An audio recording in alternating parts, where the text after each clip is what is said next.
Est-ce qu'il y a une solution pour arrêter de souffrir? Pourquoi je vous dis ça? Parce que beaucoup de gens m'envoient des messages, c'est l'actualité. Rav, toutes les épreuves s'enchaînent, ça ne s'arrête pas dernièrement. Est-ce qu'il y a une solution pour arrêter les épreuves, oui ou non? Rabbi Israël Abba Shem Tov, les amis, nous répond que oui, à travers la paracha. C'est juste magnifique. Dans notre paracha, on parle de l'accouchement, Rabotai. L'accouchement, il est pas que pour les femmes. La Torah, l'éternelle, elle parle aussi des hommes. Un homme, il est là aussi pour accoucher. De qui, de quoi? De sa neshama. On doit tous accoucher de nous-mêmes. Mais il y en a qui vont accoucher, Rabotai, avec la péridurale, sans douleur, avec une petite musique de fond. Et il y en a qui vont accoucher sans péridurale, avec des souffrances, avec des cris, avec de la panique. La teshuva, Rabotai, ça s'appelle accoucher de soi. Des fois, il y a des gens qui font teshuva et qui souffrent malgré tous leurs efforts. Pourquoi? C'est ce qu'il y a marqué dans la paracha. Et là, le secret se dévoile, Rabotai. Il y a marqué Isha Kitazria Ve'alda Zachar. Lorsqu'une femme va semer en première pendant l'union avec son mari, alors c'est un garçon qu'elle va accoucher. Par contre, si c'est l'homme qui sème en premier pendant l'union, alors c'est une fille qu'elle va accoucher. Vous avez la recette, les amis, pour faire des garçons. Mazel Tov, la Brit Mila au 8e jour.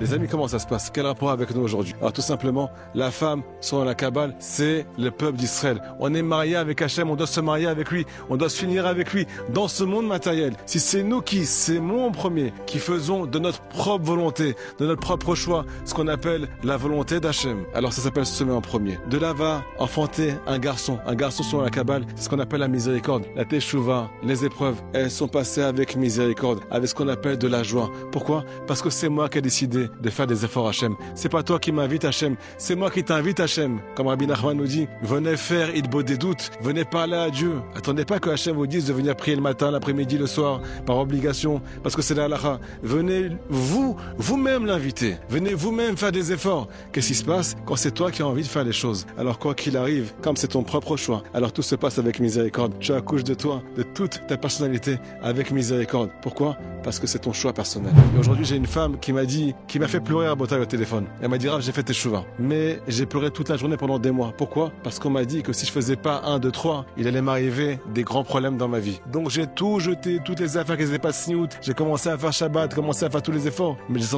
senti que c'était pas à mon niveau. J'ai senti que c'était beaucoup de souffrance pour moi. Jusqu'au jour où j'ai découvert qu'en fait, Hachem me donne la possibilité de faire mes choix. C'est ma vie. C'est moi qui décide est-ce que j'ai envie de choisir la vie ou bien choisir la mort. Hachem m'encourage à choisir la vie. Mais ça doit être mon choix personnel. Et là, quand j'ai commencé à faire ce choix avec la Torah de la Chassidut, la Torah de Rabbi Nachman de Breslev qui nous enseigne que tout est fait par ce qu'on appelle désir. Il faut créer un désir intérieur. Alors là, elle a commencé à rentrer dans la joie. Malgré toutes les restrictions qu'il y avait dans sa vie. C'est devenu une autre femme. Comment ça se passe, les amis? Le Baal Shem Tov, c'était un enfant qui n'avait aucune obligation et qui pourtant faisait le beau des doutes. Il est dans la forêt toute la journée, toute la nuit. Il parlait à Dieu. Est-ce qu'on lui a imposé? Non, c'est un enfant. Il était orphelin de père. Mais c'était sa volonté. Rabbi Nachman, il était ce qu'on appelle un enfant avec une volonté qui était pas de ce monde. Il allait se cacher dans la Beth Knesset, à la synagogue. Il mettait la tzedaka plusieurs fois par jour. Pourquoi? Pour se coller à Hachem. Pas parce qu'il était obligé. Pas pour adoucir la rigueur. Il voulait mettre la tzedaka pour faire plaisir à Dieu. Deuxièmement, il faisait les télim. Pourquoi faire? C'est un enfant, il n'a rien à faire de sa vie. Il n'a pas à aller à s'amuser. Non, il avait envie de se coller à son créateur. Donc télim, autre chose.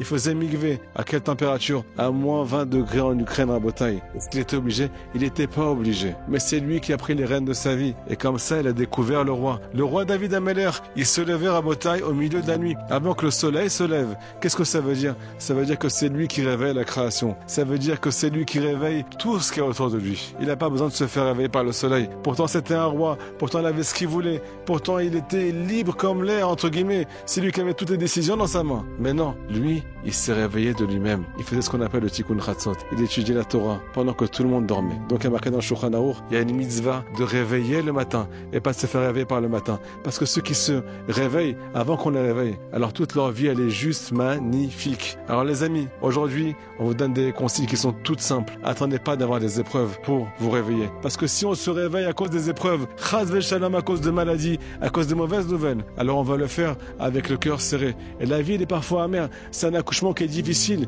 parce qu'on nous force, on doit enfanter, des fois contre notre gré. Mais si jamais c'est nous qui prenons les rênes de notre vie, alors ça va être juste magnifique. J'ai envie d'étudier la Torah. J'ai envie de connaître ta volonté, Hachem. J'ai envie d'être un meilleur mari. Imagine-toi, tu décides de descendre les poubelles aujourd'hui à la maison. Et là, qu'est-ce qui se passe? Ta femme rentre à la maison, elle te dit, qu'est-ce qui s'est passé? Elles sont les poubelles. Tu lui dis, chérie, j'ai voulu te faire plaisir. Ça fait 1 an que je les ai pas sorties. J'ai pris la décision de faire teshuva. C'est moi qui descends la poubelle. Elle te fait un sourire. Par contre, si jamais elle arrive à la maison et encore une fois, t'as pas descendu les ordures, elle va te dire, descends les poubelles, espèce d'ordure. Ça va pas être méchant, ça va être plus plus fort qu'elle. Pourquoi? Parce que tu t'es pas réveillé, elle te réveille. Prends ton rôle en main. Sois un mari, sois juif, sois une femme, sois une Bat Israël. Fais attention à la sniout. C'est pour te protéger, c'est pour t'honorer, c'est pour te dire combien tu es cher aux yeux d'Akadosh Baruch Hu. Toutes les restrictions à Botaï qu'on reçoit dans la Torah, c'est juste pour s'enfanter, pour arriver à naître de nous-mêmes. Si on comprend pas la beauté des choses, on va le faire avec amertume, chas shalom. Et tout va être amer. Alors malgré toutes les chouvotes qu'on peut faire,